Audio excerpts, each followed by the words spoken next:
Labuan Bajo merupakan salah satu destinasi wisata super prioritas yang tentunya memiliki sejumlah keindahan alam yang patut untuk dikunjungi. Nah, tentunya Labuan Bajo merupakan salah satu destinasi wisata yang tentunya memiliki daya tarik bagi turis asing maupun juga mancanegara. Nah, untuk menunjang daya tarik baik itu turis lokal maupun juga mancanegara tentunya dibutuhkan infrastruktur penunjang yang juga mumpuni untuk menjadi daya tarik turis lokal maupun juga mancanegara. Nah, kira-kira seperti apa detailnya dukungan dari segi infrastruktur di kawasan Labuan Bajo, Manggarai Barat ini? Kita akan coba berbincang langsung dengan Direktur Utama PT Indonesia Ferry, Bapak Ferry Schneiders. Yap. Pak Ferry, apa kabar? Selamat siang. Siang, Pak ya. Ya. Pak, untuk dukungan dari PT Indonesia Ferry Property khususnya, Pak ya, untuk meningkatkan baik dari sisi pendapatan maupun juga dari segi jumlah turis asing maupun juga lokal, seperti apa sih Pak di tahun 2025 ini Pak? Baik, terima kasih Mas. Kami ini sejatinya diperkuat oleh program NIA, National Interest Account, dengan terciptanya infrastruktur yang cukup menjanjikan dan skalanya juga skala 5 star. Itu kita bisa grab market, terutama sekarang yang lagi kencang Eropa Timur dan Eropa Barat, di mana mungkin currency asing bisa masuk di sini. Teman-teman yang berhubungan dengan bisnis kami, termasuk kementerian-kementerian bertanya, Mas, Pak Ferry, hotel ini mestinya hotel bisnis atau hotel leisure? Oh, ini hotel bisnis di tempat leisure. Itu yang membuat kita jadi lebih, ya, kita dengan ini kita bisa menggrab market yang dari internasional.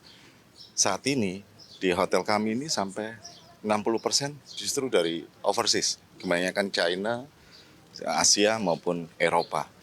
Itu yang menjanjikan adalah siapa yang nggak kenal Komodo Dragon, karena kan ditetapkan sebagai warisan budaya juga atau warisan tentang hewan yang satu-satunya ada di Komodo atau di Pulau Komodo. Itu yang menjadi daya tarik.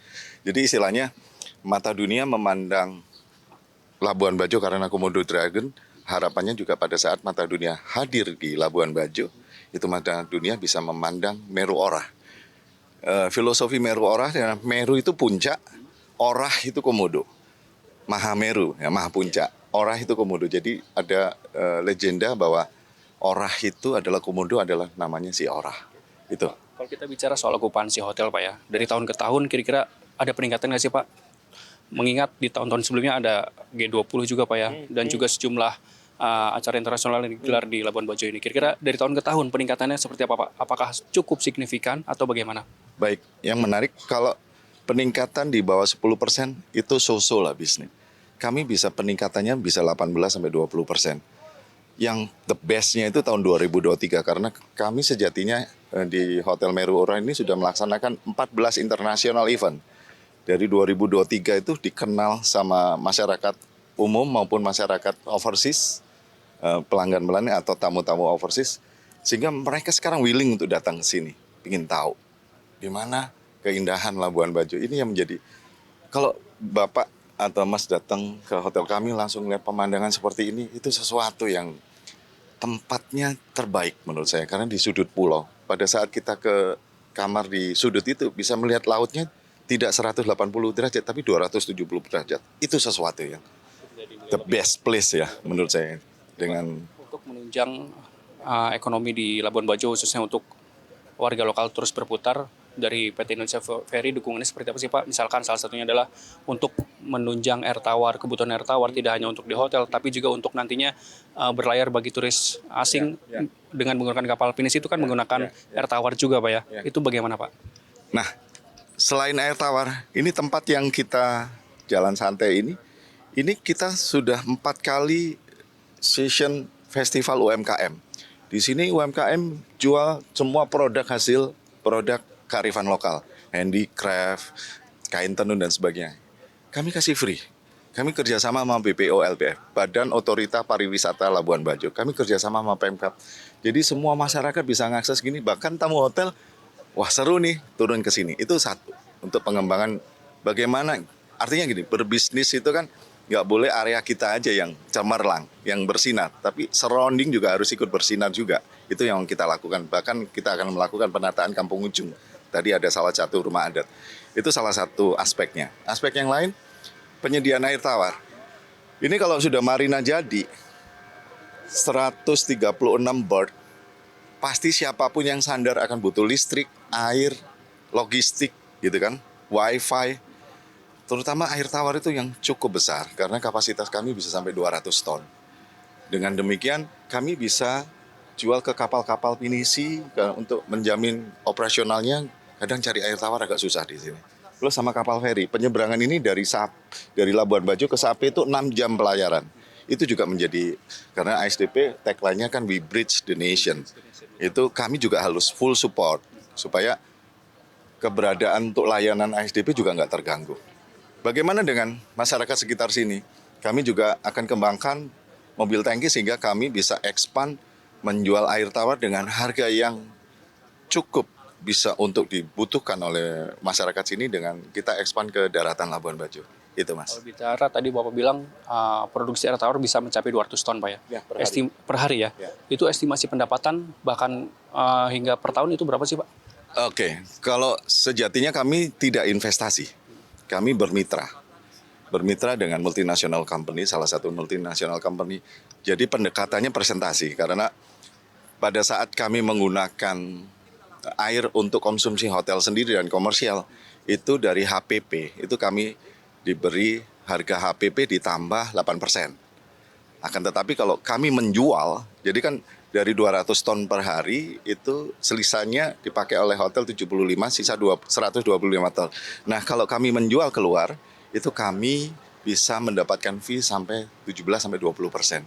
Artinya, investor nggak rugi karena captive market sudah tercipta, tapi pengembangan di area sini sampai ke Syah Bandar itu berharap juga kalau bisa Meru Ora Supply. Oh sebentar Pak, kami pastikan kapasitasnya. Nah nextnya bisnis air dari seawater reverse osmosis ini menjanjikan karena sustain. Nah harapan kami, kadang kalau saya baca di perkembangan sudah mulai banyak regulasi yang membatasi eksplorasi air tawar. Kami akan pasang di dermaga yang dimiliki oleh SDP. Contohnya di Merak Bakauni itu juga butuh konsumsi air yang cukup besar. Saya rasa gitu. Pak, terakhir Pak, kalau kita bicara logistik Pak ya, tentunya itu dibutuhkan untuk dari asupan makanan mungkin Pak ya. Di sini kan perputaran sangat cepat Pak ya, untuk itu turis ataupun warga lokal. Nah kira-kira seperti apa sih Pak untuk dukungan dari PT Indonesia Ferry khususnya untuk logistik di kawasan ini Pak? Nah ini menarik. Kemarin kami juga jual konsep ke Pemkab Manggarai Barat sebagai Pemda setempat. Kami kerjasama dengan teman-teman insinyur pertanian Bogor, IPB. Itu kami akan membuat greenhouse sebagai laboratorium. Saya ngadep Pak Bupati menyampaikan, Pak, kami akan melatih petani-petani di sini, in-house di hotel, terus akan laboratorium ini tempat praktek. Sehingga nanti petani-petani itu hasil buahnya, terutama buah. Yang agak sulit di sini tuh buah dan daging. Kalau sayur lumayan banyak dari ruteng ya, tapi buah. Sehingga buah-buah itu bisa diterima untuk konsumsi hotel 5 star. Biar nggak datangkan dari Bali atau dari Jawa. Ini yang lagi kita encourage dengan program CSR dengan PT ASDP juga. Jadi kami dari PT ASDP diberikan program CSR untuk menyalurkan, kami siapkan greenhouse. Kita kerjasama dengan IPB Bogor untuk pelatihan-pelatihan itu. Pak Bupati menyambut baik. Kalau bisa bahkan ya bisa Mas, di rumah dinas itu saya masih luas lahannya. Bisa jadi rumah contoh di situ untuk pengembangan-pengembangan yang sifatnya agricultural gitu Mas. Oke, terima kasih Pak Ferry Snyders atas informasinya. Semoga dengan dukungan PT Indonesia Ferry, ekonomi di kawasan Labuan Bajo terus dapat meningkat ke depannya Pak ya, khususnya untuk tahun ini Pak ya. Terima kasih Pak Ferry. Itu tadi perbincangan kami dengan Direktur Utama PT Indonesia Ferry, Bapak Ferry Snyders, yang menyebutkan bahwa tentunya dukungan dari PT Indonesia Ferry tidak hanya dari sisi logistik tapi juga dukungan terhadap UMKM agar perekonomian di kawasan Labuan Bajo ini terus meningkat. Dari Labuan Bajo, Ardi Suratman, Tri Adiandono, CNBC Indonesia, Beyond Business.